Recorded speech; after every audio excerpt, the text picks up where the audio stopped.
ಎಲ್ಲ ಸಮಯಗಳಲ್ಲಿ ಕರ್ತನನ್ನು ನಂಬಿರಿ. ಎಂತಹ ಸಂದರ್ಭದಲ್ಲಾದರೂ ಸರಿ ನೀವು ಕರ್ತನನ್ನು ನಂಬಿರಿ. ಕೀರ್ತನೆಗಳು 62:8 ನಾವು ನೋಡುವುದಾದರೆ, ಜನರೇ ಯಾವಾಗಲೂ ಆತನನ್ನೇ ನಂಬಿ ನಿಮ್ಮ ಹೃದಯವನ್ನು ಆತನ ಮುಂದೆ ಬೆಚ್ಚಿರಿ, ದೇವರು ನಮ್ಮ ಆಶ್ರಯ.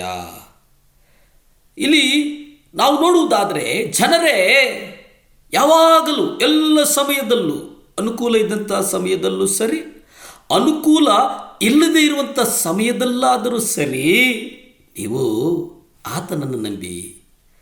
ನಿಮ್ಮ ನಂಬಿಕೆ ಜನರ ಮೇಲೆಲ್ಲ, ನಿಮ್ಮ ನಂಬಿಕೆ ಯೇಸು ಕ್ರಿಸ್ತನ ಮೇಲೆ ಇರಲಿ. ಆತನನ್ನೇ ನಂಬಿ ನಿಮ್ಮ ಹೃದಯವನ್ನು ಆತನ ಮುಂದೆ ಬೆಚ್ಚಿರಿ, ದೇವರು ನಮ್ಮ ಆಶ್ರಯ. ದೇವರು ನಮ್ಮ ಆಶ್ರಯ, ದೇವರು ನಮ್ಮ ಅತಿಶಯ, ದೇವರು ನಮ್ಮ ಗುರಾಣಿ, ದೇವರು ನಮ್ಮ ಖಡ್ಗ, ಅಲ್ಫಾ, ದೇವರು ಆದಿ. ಲೌಕಿಕ ಜೀವನದಲ್ಲಿ ನಾವು ನೋಡುವುದಾದರೆ, ನಮಗೆ ಹಿಂಸೆ ಶೋಧನೆಗಳು ಉಂಟಾಗಿ ಸಂಪೂರ್ಣವಾಗಿ ನಿರುತ್ಸಾಹಗೊಂಡಿರುತ್ತವೆ. ಅವುಗಳನ್ನು ಸಹಿಸಲಾಗದೆ ಅಧೈರ್ಯಗಳು ನಮ್ಮನ್ನು ಕಾಡ್ತವೆ. ದೇವರ ಮೇಲೆ ಬಲವಾಗಿ ನಂಬಿಕೆಯನ್ನು ಹೊಂದಿಕೊಳ್ಳೋಣ.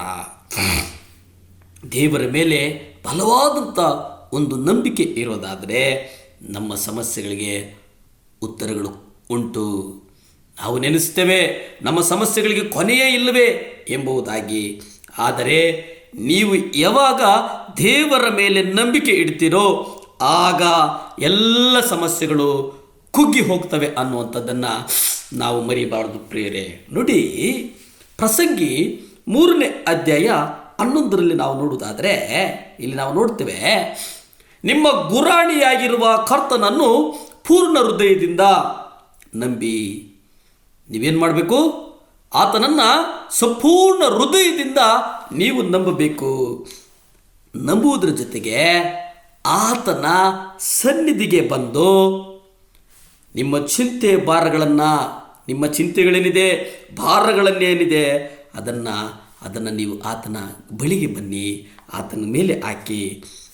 ಅಲ್ಲಿ ನಾವು ವಾಕ್ಯದಲ್ಲಿ ನಾವು ನೋಡ್ತೇವೆ, ತನ್ನ ಸಮಯದಲ್ಲಿ ಎಲ್ಲವನ್ನ ಪರಿಪೂರ್ಣನಾಗಿಸುವನು.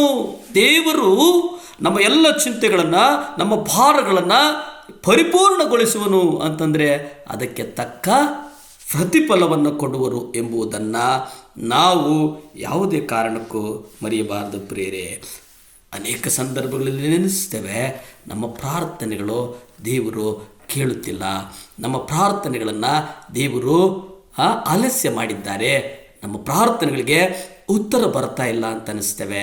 ಆದರೆ ಪ್ರಿಯರೇ, ನೀವು ನೆನೆಸಬೇಕು, ಪ್ರಾರ್ಥನೆಗಳು ತಕ್ಕ ಸಮಯದಲ್ಲಿ ಸದುತ್ತರಗಳು ಬರ್ತವೆ ಎಂಬುದನ್ನು. ಯಾವಾಗಂತಂದರೆ ನೀವು ಆತನನ್ನು ಸಂಪೂರ್ಣವಾಗಿ ನಂಬಬೇಕು. ಪ್ರಾರ್ಥನೆ ಮಾಡಿಕೊಳ್ಳೋಣವೇ. ಭೂಮಿ ಆಕಾಶಗಳನ್ನು ಉಂಟು ಮಾಡಿದಂಥ ಸರ್ವಶಕ್ತನಾದಂಥ ದೇವರೇ, ಕೋಟ್ಯಾನುಕೋಟಿ ಸ್ತೋತ್ರನಪ್ಪ. ರಜಾ ಸ್ತೋತ್ರ, ಎಲ್ ಶಡಾಯ್ ಸ್ತೋತ್ರ, ಎಬಿನೇಜರ್ ಸ್ತೋತ್ರ, ಯೆಹೋವ ರಾಫ ಸ್ತೋತ್ರ, ಎಮ್ಮಾನುವೇಲ್ ಆದಂಥ ದೇವರೇ ಸ್ತೋತ್ರ ಸ್ವಾಮಿ. ಪರಿಶುದ್ಧಾತ್ಮ ದೇವರೇ, ಈ ಮುಂಜಾನೆ ಸಮಯದಲ್ಲಿ ಸ್ವಾಮಿ ಪ್ರಾರ್ಥನೆ ಮಾಡ್ತೇನೆ ಸ್ವಾಮಿ. ದೇವರೇ, ದೂರದಿಂದ ಸ್ವಾಮಿ ಒಂದು ಯೇಸುವೆ ವಿಶೇಷವಾಗಿ ಸ್ವಾಮಿ ಅಪ್ಪ ಪರಿಶುದ್ಧಾತ್ಮ ದೇವರೇ, ಅಪ್ಪ ಇಮೇಲಲ್ಲಿ ಒಂದು ಪತ್ರ ಬಂದಿದೆ ಸ್ವಾಮಿ.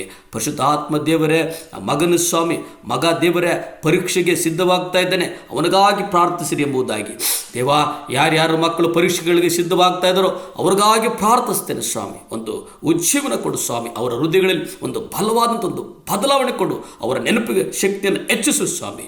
ವಿಶೇಷವಾಗಿ ದೇವರೇ ಅಪ್ಪ ಯೇಸುವೆ ಪರಿಶುದ್ಧಾತ್ಮ ದೇವರೇ, ಅನೇಕರು ಬರ್ತಿದ್ದಾರೆ ಸ್ವಾಮಿ, ವ್ಯಾಧಿಗ್ರಸ್ತರಾಗಿದ್ದೇವೆ, ಪ್ರಾರ್ಥಿಸಿ. ಆಸ್ಪತ್ರೆಗಳಿಗೆ ಹೋಗೋದಕ್ಕೆ ಅನೇಕರು ಸ್ವಾಮಿ ಹಣ ಸಮಸ್ಯೆ ಆಗಿದೆ, ಅದಕ್ಕಾಗಿ ಪ್ರಾರ್ಥಿಸಿರಿ ಎಂಬುದಾಗಿ ಹೇಳಿದ್ದಾರಪ್ಪ. ದೇವರೇ, ಹಣವನ್ನು ಸಂಧಿಸು ಸ್ವಾಮಿ, ದೇವಾ ನೀವು ಸಂಧಿಸಿ ಸ್ವಾಮಿ, ಆದರೆ ನೀವು ಆರೋಗ್ಯವನ್ನು ಕೊಡುವಂಥ ದೇವರಂತ ನಾನು ಬಲವಾಗಿ ನಂಬುತ್ತೇನೆ ಸ್ವಾಮಿ. ಅಪ್ಪ ಯೇಸುವೆ, ಯಾರ್ಯಾರು ದೇವರೇ ವ್ಯಾಪಾರಗಳಲ್ಲಿ ಸ್ವಾಮಿ ಲಾಸ್ ಆಗಿದ್ದಾರೋ ಅವ್ರಿಗಾಗಿ ಪ್ರಾರ್ಥಿಸ್ತೇನೆ ಸ್ವಾಮಿ. ದೇವ, ಅವರ ವ್ಯಾಪಾರಗಳನ್ನು ಆಶೀರ್ವಾದ ಮಾಡು ಸ್ವಾಮಿ. ವಿಶೇಷವಾಗಿ ಸ್ವಾಮಿ ಅಪ್ಪ, ಅವರ ಕೈಗಳ ಪ್ರಯಾಸವನ್ನು ಆಶೀರ್ವಾದ ಮಾಡು ಸ್ವಾಮಿ. ಯಾರ್ಯಾರು ಸಾಲ ತೆಗೆದುಕೊಂಡಿದ್ದಾರೋ ದೇವರೇ ಅವ್ರಿಗಾಗಿ ಪ್ರಾರ್ಥಿಸ್ತೇನಪ್ಪ. ನೀವು ಹೇಳಿದ್ದೀರಲ್ಲ ಸ್ವಾಮಿ, ನನ್ನ ಮಕ್ಕಳು ಅನೇಕರಿಗೆ ಸಾಲ ಕೊಡುವರು ಹೊರತು ಸಾಲ ತೆಗೆದುಕೊಳ್ಳುವುದಿಲ್ಲ ಅಂತ ಹೇಳಿದಂಥ ದೇವರೇ, ಸಹಾಯ ಮಾಡಪ್ಪ, ಆಶೀರ್ವಾದ ಮಾಡಪ್ಪ, ಸುಖ ಕೊಡಪ್ಪ, ಬಲ ಕೊಡು ಸ್ವಾಮಿ. ಏಸಪ್ಪ, ನನ್ನನ್ನು ನಾನು ಒಪ್ಪಿಸಿಕೊಟ್ಟು ನನ್ನನ್ನು ನಾನು ತಲೆ ತಗ್ಗಿಸಿ ತಮ್ಮನ್ನು ಹೆಚ್ಚಿಸ್ತಾ ನಜರೇತಿನ ಯೇಸು ಕ್ರಿಸ್ತನ ಅಧಿಕಾರದ ನಾಮದಲ್ಲಿ ಬೇಡಿ ಬಂದು ಪ್ರಾರ್ಥನೆ ಮಾಡಿ ಆಶೀರ್ವಾದಗಳನ್ನು ಹೊಂದ್ಕೊಳ್ತಾ ಇದ್ದೆ ಪರಮ ತಂದೆಯೇ. ಆಮೇನ್, ಆಮೇನ್, ಆಮೇನ್. ಪ್ರಿಯರೇ, 7 ಲ್ಯಾಂಪ್ ಚಾನಲ್ ನಿರಂತರವಾಗಿ ನೋಡಿ. ನೀವು ಲೈಕ್ ಒತ್ತಿ, ಜೊತೆಗೆ ಬೆಲ್ ಬಟನ್ ಒತ್ತೋದಾದರೆ ನಾವು ಮಾಡುವಂಥ ಸುವಾರ್ತೆ ಈ ಸಂಚಿಕೆಗಳು ನಿಮ್ಮಲ್ಲಿಗೆ ಬರ್ತವೆ. ತಪ್ಪದೆ ಸಬ್ಸ್ಕ್ರೈಬ್ ಮಾಡಿ, ಅನೇಕರಿಗೂ ಹೇಳಿ ಸಬ್ಸ್ಕ್ರೈಬ್ ಮಾಡಿಸಿ. ನಮಸ್ಕಾರ.